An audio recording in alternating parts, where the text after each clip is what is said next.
My wife turned my entire family against me and kept my daughter away for years after our divorce. Now she's reached out to me as an adult, and I've told her the real story about her mother.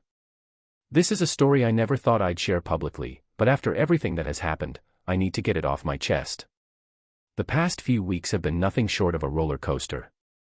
Maybe someone out there can help me understand if I'm truly the bad guy in all this. Over the past decade, I've experienced a whirlwind of emotions and events. It's all come to a head in a way I never expected. It all started many years ago when I married Laura, the mother of my daughter Emily. Laura and I were high school sweethearts. At first, our love seemed unbreakable. We were young, full of dreams, and ready to take on the world together. But life has a way of unraveling even the strongest bonds. It wasn't long before the cracks in our relationship began. Laura came from a well-off family, used to a life of luxury. I grew up in a more modest household, but I loved her deeply and tried my best to provide for her in the way she was used to. No matter how hard I tried, though, it was never enough. The pressures of trying to keep up with Laura's expectations weighed heavily on me, and our marriage began to suffer. Our relationship became increasingly strained, and the arguments became more frequent. I noticed that Laura seemed distant. It was like her mind was elsewhere. I tried to reach out to understand what was wrong, but she always brushed me off, saying everything was fine. It was only later, during the divorce proceedings, that I found out the heartbreaking truth: Laura had been unfaithful to me multiple times throughout our marriage. I was devastated. All those nights I spent working late to provide for our family, all the sacrifices I made to keep our marriage afloat, and she had been betraying me all along. Despite the pain and betrayal, I made it my priority to be there for our daughter Emily. She was just 11 years old at the time. I wanted to do everything I could to be there for her. But that hope also shattered during the divorce settlement. Laura was determined to paint me as the villain. She accused me of being emotionally distant and neglectful. She even hinted at potential abuse. None of it was true. But Laura was convincing. She managed to turn my own family against me. This included my parents. My siblings all believed Laura's story and thought I must have done something terrible to drive her to infidelity. It felt like I was stranded on an island with no one willing to hear me out. The court battle was brutal and, despite my best efforts, the judge sided with Laura. She was awarded full custody of Emily and I was granted limited visitation rights, but even those few opportunities to see my daughter were sabotaged by Laura. She would often forget about scheduled visits or claim that Emily was sick or had other plans. I would offer to take Emily to school or help her with projects. But Laura wouldn't let me play any meaningful role in her life. My family, who had always been close to Emily, sided with Laura and helped her keep my daughter away from me. They were also determined to erase me from Emily's life. And I was powerless to stop it. The years that followed were some of the most painful of my life. It started subtly. At first Emily would be hesitant to visit me. She'd rather stay with her mom. I tried to understand why, even though it hurt. Kids often prefer one parent over the other, after all. But it wasn't long before I realized there was more to it. Emily would come to our visits with a list of grievances. Things I'd supposedly done or said that painted me as the bad guy. I was confused because none of it was true. When I tried to talk to Laura about it, she'd either dismiss my concerns or twist the conversation to make it seem like I was just being. I tried to keep in touch with Emily over the years, but it got harder and harder. She didn't answer my calls, she didn't reply to my letters, and when I tried to see her, Laura and my family were always there to make things difficult. It felt like they were trying to erase me from Emily's life. The worst moment was when Emily was around 13. She told me she didn't want to see me anymore. She was so cold about it. If I meant nothing to her, I was devastated. I knew that Laura had been feeding her lies, but I didn't have the heart to drag Emily through a messy legal battle. After all, she did want to stay with her mom. If I pulled her away from her mother at that point, it would just make matters worse. I didn't want to be the cause of more conflict in her life, so I reluctantly agreed to step back. It was one of the hardest decisions I've ever made. I kept hoping that one day she'd realize the truth and come back to me, but that day didn't come for a long time. Years later, I slowly but steadily moved on from that traumatic period of my life. I met Megan and there was an instant spark between us, but because of my past experiences, we took our time to get to know each other and then got married some time ago. Megan had 2 kids of her own, so most of my time was spent with them, and we built a life together. While I loved my new family, I always wondered about Emily. How was she doing? What had she become? I reached out to Laura a few times over the years to ask about Emily, but she never replied. I tried to convince myself that Emily was better off without me, but deep down, I couldn't shake the feeling that I had abandoned her. Then one day, out of the blue, Emily reached out to me. She was 20 years old now, and her message was short and simple. She wanted to meet up and chat. She said there were things she needed to understand about our family and why I wasn't there for her. My heart skipped a beat when I read her message. The thought of seeing her after all this time was scary, but I was not going to miss a chance to see my daughter. I was nervous but also hopeful. Maybe this was the moment I had been waiting for all these years. We agreed to meet at a quiet cafe. I was a bundle of nerves as I waited for when she finally walked in. I hardly recognized her. She had grown into a beautiful young woman, but there was still a hint of the anger and hurt in her eyes. It was clear that she had been carrying a lot of pain for a long time. As we sat down across from each other, the tension was palpable. Emily didn't waste any time getting to the point, she wanted answers. I took a deep breath and began to tell her the truth. I didn't hold back. I told her everything. I explained how her mother and her family had made her dislike me. I told her how they had made me look like the bad guy in every situation. I told her how I had tried to be a part of her life despite everything. I told her about Laura's infidelities and the lies she had spread during the divorce. For the next few hours, I explained the reality of what had happened. I had brought with me old court documents, text messages, and emails that supported my story. I wanted Emily to know that I understood what she had been told about me this whole time and that I wasn't the monster she had been led to believe. Emily sat in stunned silence as I revealed the reality of what had happened. She had grown up believing that I was the one who had walked away and that I hadn't cared enough to be part of her life. Learning the truth was overwhelming for her. I could see her processing everything and I didn't push her to respond. I knew this. It was a lot for her to take in. When she finally spoke, her voice was trembling. She asked me why I never fought back and why I didn't try harder to stay in her life. That question really got to me. I had to explain that I didn't want to put her in the middle of a legal battle and that I thought stepping back was the best way to protect her. I wanted her to have a happy childhood, even if it meant she would hate me for a while. But I regretted not. I should have fought harder. I should have made sure Laura and her family didn't control the narrative. Now it seemed that Emily was beginning to understand the depth of what had happened. She was furious at me, but mostly at her mother. She couldn't believe that Laura had gone to such lengths just to make herself look like the better parent. Emily decided that she needed to take action. She said she wanted to confront her mother and lay everything out for everyone. I was shocked, but also proud of her for standing up for herself. Emily wasn't the little girl I'd known a decade ago. She was a strong woman, capable of defending herself. At the same time, I was worried about the toll this would take on her. I was relieved when she said she wasn't sure how to move forward with our relationship, as she'd gotten so used to an absent father. She said she'd love it if we could meet and chat more. 2 days later, I got a flurry of angry calls and messages from Laura. Apparently, Emily had confronted Laura was furious, accusing me of turning Emily against her and destroying their relationship. I didn't expect Emily to take things further, though. She called me yesterday to inform me that she's planning to take Laura to court for parental alienation.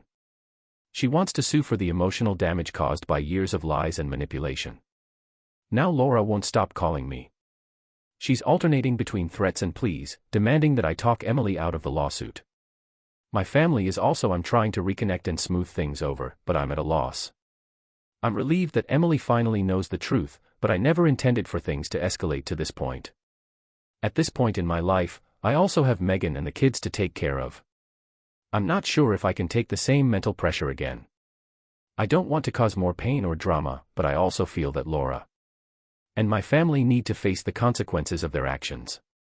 To sum up, I've been really torn.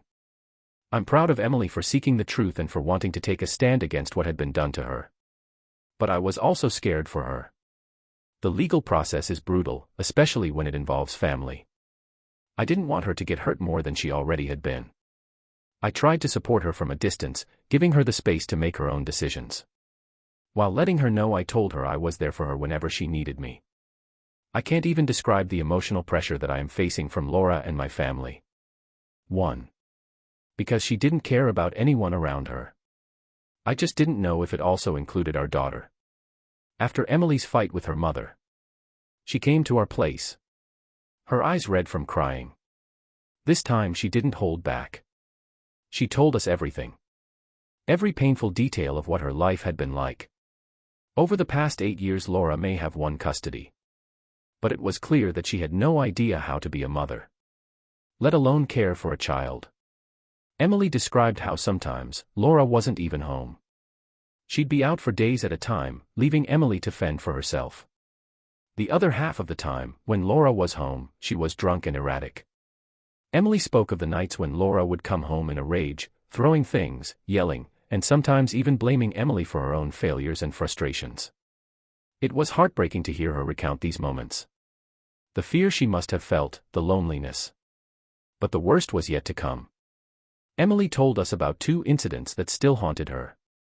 The first time was when she was 13 and Laura had left her alone for the weekend without any food or money.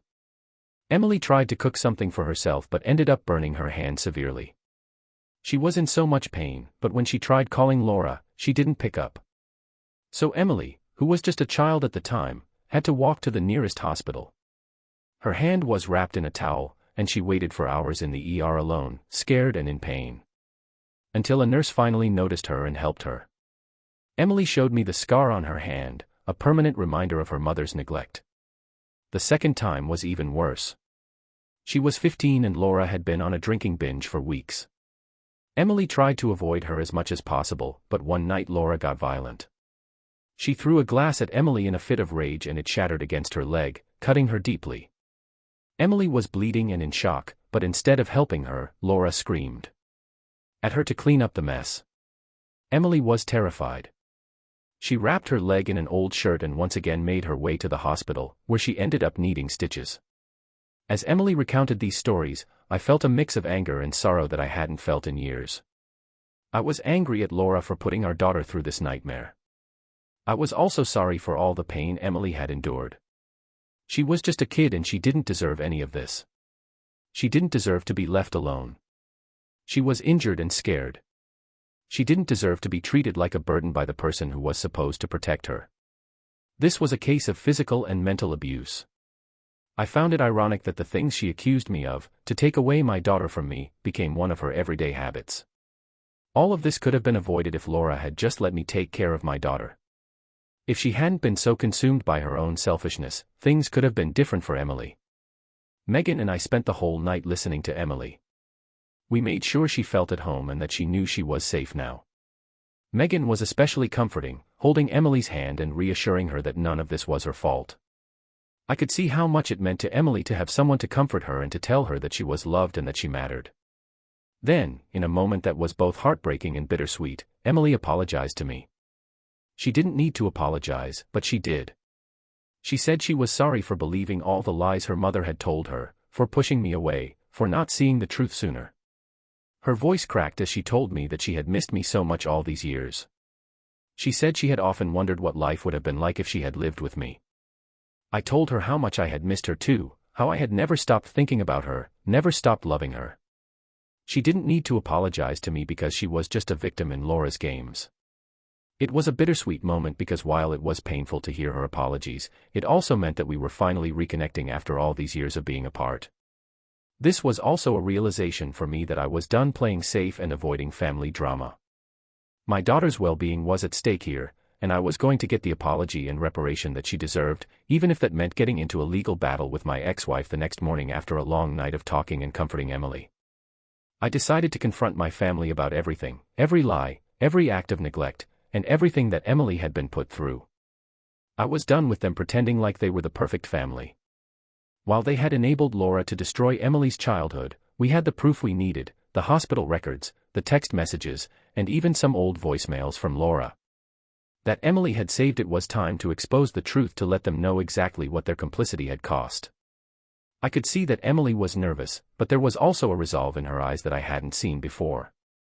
She was ready to face them and stand up for herself, and I was going to be right there beside her. We were finally going to get the justice we both deserved, and I knew that no matter what happened, we would face it together. I just wanted to say a big thank you to everyone who has been so understanding and helpful in providing comments and feedback. I'll be back with further updates, as this is definitely not the end of the story. Update 2. Hi everyone, hope you're all doing well. I just wanted to remind you about the family confrontation that Emily and I had planned. Well, that happened and it was definitely eventful. My daughter and I decided to pay a surprise visit, and the moment we walked through the door, I could see the surprise on their faces. It was as if they couldn't. It was quite something to see us together, united after all these years. They hadn't expected this. They hadn't anticipated that the years of distance, manipulation, and lies could be undone so quickly. But there we were, standing side by side, ready to confront them. The initial shock wore off quickly, and they scrambled to put on their usual facade of concern. My mother was the first to speak. Her voice was dripping with false concern. She asked Emily if I had hurt her or done something to upset her. I was stung, not because I cared what they thought of me, but because it showed just how deeply they had bought into Laura's narrative. They seemed to think that I would harm my own daughter, which was a sickening thought. They were quick to believe the worst of me, perhaps because it made it easier for them to justify their own actions. But I wasn't Laura, and Emily was no longer the scared, confused child they once knew. Before I could respond, Emily stepped forward. Her voice was steady and filled with a quiet strength that made me proud. She told them to stop the act and to stop pretending that they cared. After all, they had done nothing to help her over the years. There was no hesitation, no wavering in her words. She called them out for their apathy and for standing by while Laura neglected and hurt her. She also called them out for being complicit in the destruction of her childhood. I watched as my parents and siblings tried to mask their discomfort. Their expressions shifted from faint concern to something closer. They didn't like being confronted, especially not by Emily, who they still saw as a child. They thought she should be grateful for whatever scraps of attention they had thrown her way. But Emily wasn't a child anymore, and she wasn't interested in their hollow apologies or excuses. I saw some comments asking how Laura had managed to set my own family against me so easily. Well, our relationship had always been complicated, tangled in years of unresolved issues and buried resentment. My siblings and I'd never been close to my parents. There was always a sense of competition and one-upmanship that poisoned any chance of a genuine bond. Instead of fostering unity, my parents took sides and aligned themselves with whichever child was most useful to them at the time.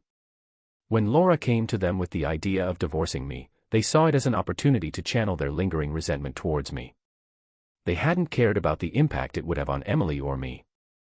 They were more interested in settling old scores and seeing me brought down a peg than in listening to Emily's account of what had happened.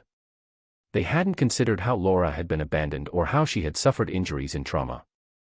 They were used to being able to get away with things like this, especially not by someone they had underestimated for so long. It wasn't just the words that stung, it was the fact that Emily was holding them accountable and refusing to let them off the hook. As usual, they came up with the same old excuses.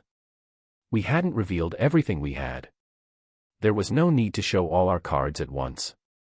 We had hospital records, text messages, and other evidence that could easily tear apart their carefully constructed narrative.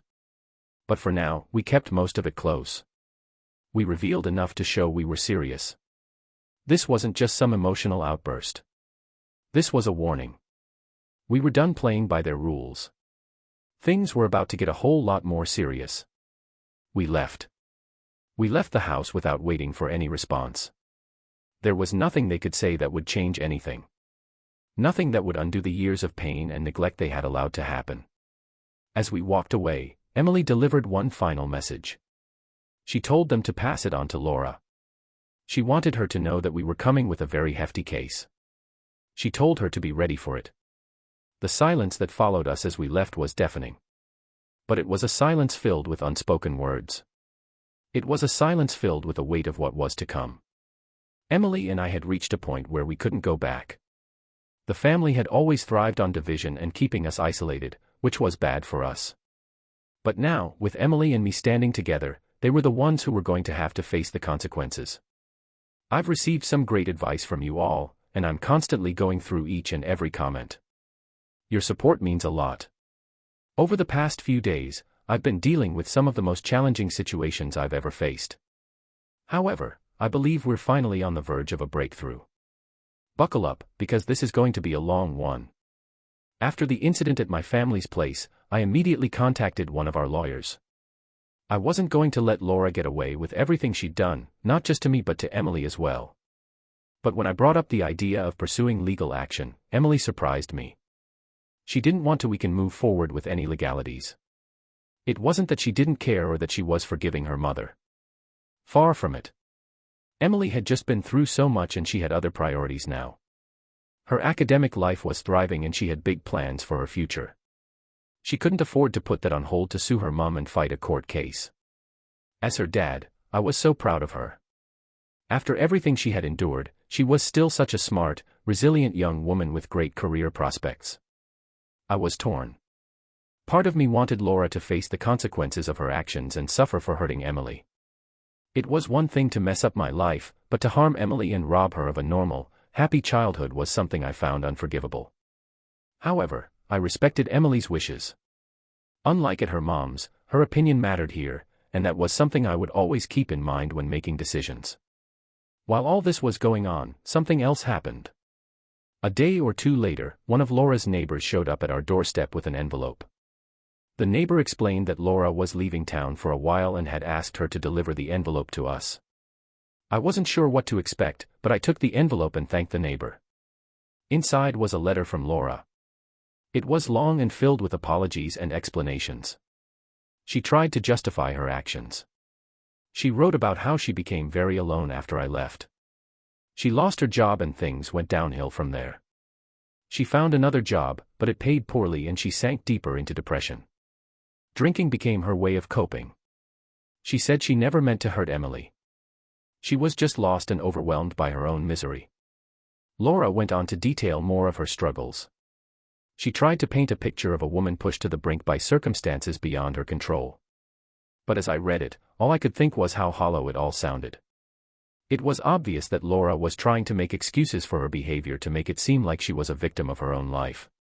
But no amount of hardship could justify the way she had treated Emily. She ended the letter by begging us not to pursue a legal battle. She promised to stay away from Emily as a gesture of goodwill and offered to pay whatever amount we thought was right as reparation for the damage she had caused.